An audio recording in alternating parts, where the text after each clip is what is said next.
Halo, perkenalkan namaku Tiar Lisan dan di sini aku ingin memberikan sedikit opini. Apakah manusia akan digantikan oleh AI? Tentu sekarang AI itu lagi marak banget ya. Perkembangannya juga sangat cepat dan eh, dulu bahkan tahun 2021 AI masih belum semarak ini dan sekarang AI sudah di mana-mana. Tidak tahu 1 tahun ke depan atau 2 tahun ke depan bakal seberkembang apa AI itu. Bahkan kemarin kalau lihat tren kayak video VO3 hasil buatan AI-nya si Google itu benar-benar akurat banget karena mungkin mereka mempunyai data-data data-data user yang memang sangat banyak, jadi mereka bisa melatih AI mereka menjadi lebih baik dengan lebih cepat.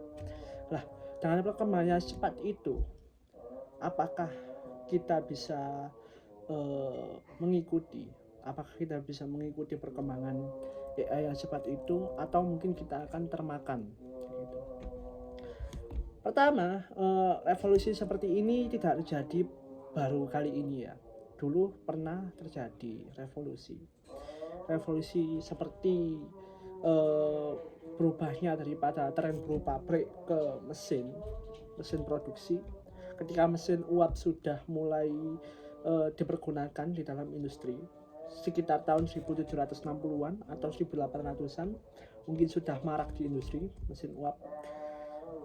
Dan juga pada saat itu seseorang itu mungkin berpikir buruh akan punah gitu.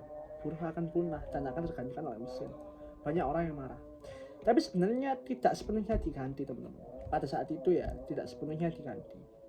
Karena tentunya kita masih membutuhkan tenaga manusia, karena mesin pada saat itu fungsinya bukan menggantikan tugas manusia secara sepenuhnya, tapi meningkatkan produktivitas daripada manusia tersebut. Tapi bukan berarti SDM atau sumber daya manusia dari suatu pabrik itu tetap ya, tapi tetap kadang kala pun berkurang, bukan kadang kala, memang berkurang. Jadi seandainya dalam satu pabrik ketika dia mau menghasilkan sekitar 1000 produk, dia mungkin butuh 100 orang. 100.000 produk dia butuh 100 orang. Tapi kalau dengan mesin, sebenarnya dia cukup butuh 10 orang dengan mesin. Jadi ada 90 orang yang memang nganggur. Lah, apakah ini akan terjadi juga sekarang seperti mungkin dulu dulu pabrik ataupun suatu industri dia cuma butuh, sekarang pun sudah sedikit karena sekarang pun ada internet, ada komputer dan lain-lain, itu pun sudah diterpangkas oleh kemajuan teknologi tersebut. Lah, karena dulu sudah pernah berkurang dan sekarang kan dikurangi lagi. Mungkin dulu untuk buat hal tersebut dia butuh 10 orang, sekarang hanya butuh 1 orang kayak gitu.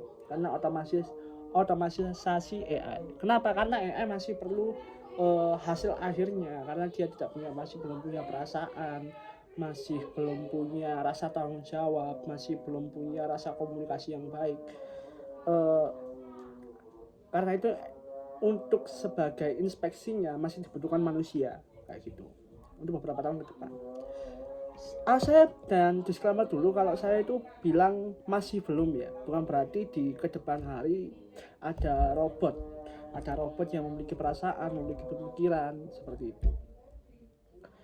Lah, apakah akan terjadi seperti itu? Dan kan artinya berkurang orangnya lagi. Lah, permasalahannya di mana? Sebenarnya lalu kan kita sudah melewati, bukan kita sih, mungkin kakek-kakek kita sudah melewati revolusi tersebut. Lantas apakah mereka berhasil? Dan buktinya sekarang kita dalam keadaan baik-baik saja, tidak sampai chaos kemiskinan di mana-mana, kan tidak sampai. Itu karena seperti ini. Karena konsepnya setelah daripada produktivitas itu semakin tinggi, maka tingkat penghasilan, tingkat dia menghasilkan barang, produksi barang itu juga akan meningkat. Bisa juga nanti kan seandainya mungkin dia punya 10 karyawan, dari nambah lagi karena dia permintaan pasar yang besar, harganya kan semakin murah. Karena harga semakin murah, artinya daya beli pun semakin menguat. Daya beli daripada masyarakat itu semakin menguat. Karena daya beli masyarakat semakin menguat, kebutuhan hidup turun, lalu karena kehidupan biaya hidup itu turun, semakin mudah untuk seseorang itu membuat bisnis baru. Nah, karena itu industri baru muncul, banyak inovasi muncul, dan akhirnya kehidupan kita seperti sekarang. Jadi meskipun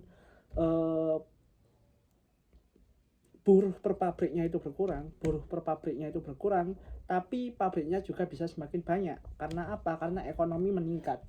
Dikarenakan produktivitas daripada produktivitas daripada pabrik tersebut menghasilkan suatu barang atau entitas, membuat harga semakin lebih murah, daya beli semakin kuat, ekonomi melonjak, membaik seperti itu. Lalu bukankah itu adalah hal yang bagus? Masalahnya adalah seberapa baik. Masalahnya adalah seberapa baik seseorang itu, bukan seseorang, teknologi itu bisa menyerap sumber daya yang ada dalam masa transisi. Maksudnya itu kayak gimana? Kan tadi ada pengurangan karyawan dikarenakan adanya mesin. Tentu ini adalah suatu efisiensi. Lah, dari 90 orang ini, dia tidak langsung bisa bekerja di pabrik lain. Karena apa? Karena masih butuh proses atau butuh waktu daripada ekonomi ini meningkat. Nah, karena masih butuh waktu dan juga masih butuh proses, dan perkembangannya juga cepat. Karena perkembangannya cepat, jadinya 90 orang ini kehidupannya mungkin akan ada struggle-nya. Kenapa? Karena memang mereka tidak terlalu siap akan hal ini, kayak gitu loh. Dia tidak terlalu siap akan hal ini, dan akhirnya ya oke, selesai kayak gitu. Lah, apalagi sekarang di masa AI ini, perkembangannya semakin cepat. Hal yang tidak terduga bisa saja terjadi di esok hari. Seperti tiba-tiba akan muncul AI baru yang sangat powerful, ataupun hal untuk generate hal-hal baru yang mungkin memang di luar pikiran kita. Itu bisa saja terjadi. Karena perkembangan perkembangan teknologi itu dia eksponensial, mulai dari lambat lalu sangat cepat.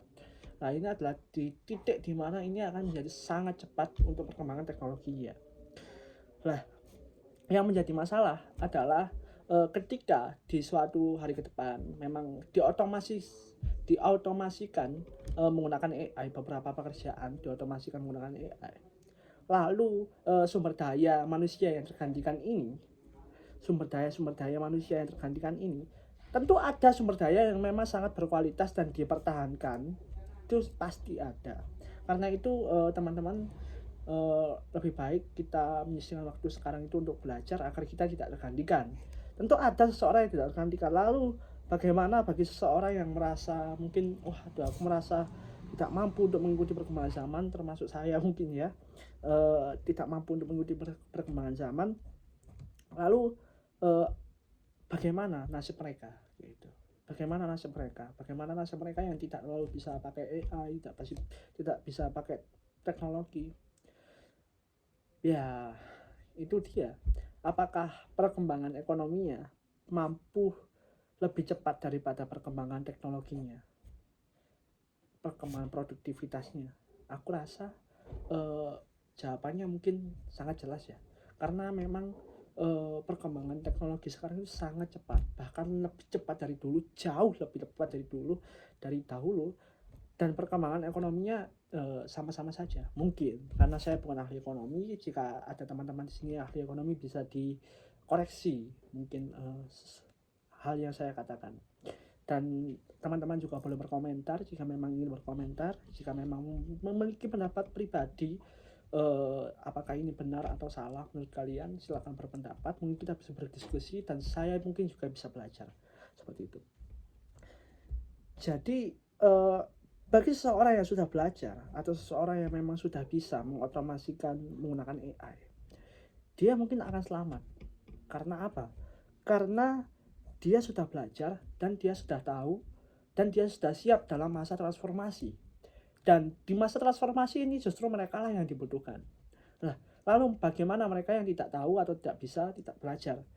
Tentunya ini akan kesulitan bagi mereka. Tapi sejujurnya saya ingin bicara sedikit bahwa belajar yang saya maksud adalah otomasikan AI itu bukan berarti kalian belajar AI-nya aja gitu. Ini adalah salah satu kesalahpahaman bagi seseorang ya, menurut pribadiku ya. Jadi seseorang itu dia belajar AI-nya saja, tapi mereka tidak belajar fundamental apa yang mereka kerjakan. Contohnya ketika saya pribadi adalah seorang programmer, teman-teman saya menggunakan AI sebagai builder. Memang pure builder mereka adalah AI, sedangkan mereka tidak pernah paham atau tidak terlalu paham daripada fundamental yang mereka buat. Jadi fundamental codingannya kayak gimana itu mereka tidak tahu. Karena tujuannya manusia ini sebagai preview ataupun sebagai inspektor daripada pekerjaannya AI, tentunya kita juga harus tahu fundamentalnya bagaimana, apakah ini pekerjaannya AI ini sudah benar atau memang sudah ada, apakah sense-nya itu ada atau cocok memang buat manusia. Karena AI tidak mereka menentukan sesuatu melalui data dan informasi, sedangkan kita menentukan sesuatu mungkin ada kalanya kita menggunakan perasaan. Nah, sedangkan manusia itu juga perlu personalisasi khusus agar kita merasa spesial kayak gitu. Dan itu biasanya yang membuat klien kita itu semakin senang kayak gitu. Jadi kalian juga harus paham fundamentalnya. Jadi kalau kalian editor, kalian ya tetap jadi editor, tapi kalian yang menggunakan AI, bukan sebagai seseorang AI yang jago prompter aja kayak gitu loh. Bukan orang yang jago AI prompter kayak gitu, enggak, tapi kalian memang seseorang yang memang pekerjaan kalian dengan AI kayak gitu, bukan prompter aja. Kadang kalian ketinggalan AI, kalian harus belajar AI. Iya, kalian belajar AI tapi dengan pekerjaan kalian. Jadi bukan prompter lalu ngedit atau ngedit foto kalian sendiri pakai AI dan kalian berkata aku sudah jago AI. Enggak seperti itu. Harusnya enggak kayak gitu. Harusnya adalah sesuai dengan fundamental, harus ada fundamental daripada kemampuan kalian atau skill kalian, ada fundamentalnya. Lalu kalian mengembangkannya pakai AI dan bersama pakai AI kayak gitu. Bisa kayak gitu teman-teman. Jadi ini aku rasa udah kemana-mana. Intinya menurut saya apakah manusia akan tergantikan oleh AI? Jawabannya iya dan tidak. Iya, saat masa transformasi akan banyak orang yang akan tergantikan oleh AI. Tapi ketika industri sudah membaik atau ekonomi membaik, industri mulai makin banyak, mungkin kita akan mulai terbiasa dan akhirnya muncul banyak pekerjaan baru dari perkembangan zaman ini dan semuanya selamat. Nah, permasalahannya adalah kita sekarang ada di masa transisi. Tapi mungkin ada seseorang yang berpendapat bahwa kali ini berbeda. Kali ini mungkin akhirnya akan berbeda. Tidak seperti dulu yang akhirnya ekonomi membaik dan akhirnya seperti ini kayak gitu loh. Bukan, menurut seseorang mungkin ada yang sedikit memiliki pandangan berbeda. Mereka berpikir mungkin akhirnya bisa saja, menurut saya juga bisa saja, bahwa akhirnya adalah tetap banyak orang yang tidak bisa bekerja dan gap antara orang miskin dan orang kaya atau kapitalis itu memang benar-benar sangat jauh, dikarenakan perbedaan daripada kemampuan seseorang untuk memiliki industri kayak gitu. Sedangkan kan seseorang yang memiliki industri dia kaya banget, sedangkan yang miskin ya dia miskin banget. Itu bisa aja terjadi.